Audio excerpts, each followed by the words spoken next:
It was an epoch-making event at Apex College of Nursing Sciences Igbo Ukwu in Agwata Council area, Anambra State, as 43 pioneer students of the college had their matriculation and capping ceremony.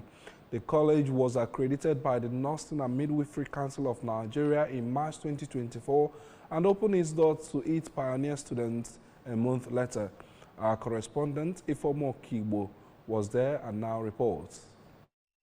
I will do all in my power to maintain and elevate the standard of my profession.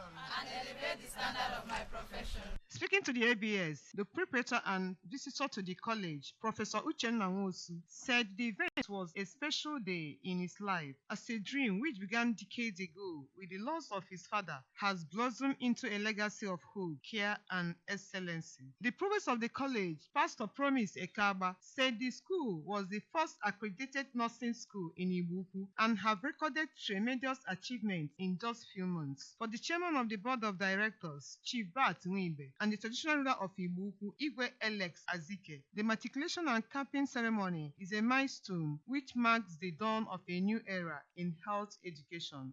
Well, my message to the students is to remember that they are the pioneers, and the pioneers set the course. Thank God for a project like this. And this is one of the things we need. And I'm to the government to come to their aid. It becomes necessary at this point to explain the differences between the College of Nursing and a School of Nursing. This is one of the great things happening in our state. If you have the dream to go out there and be responsibly employed, maybe nursing is the profession for you. From Igbo Ukwu, Igbo Ukwu reporting for ABS News.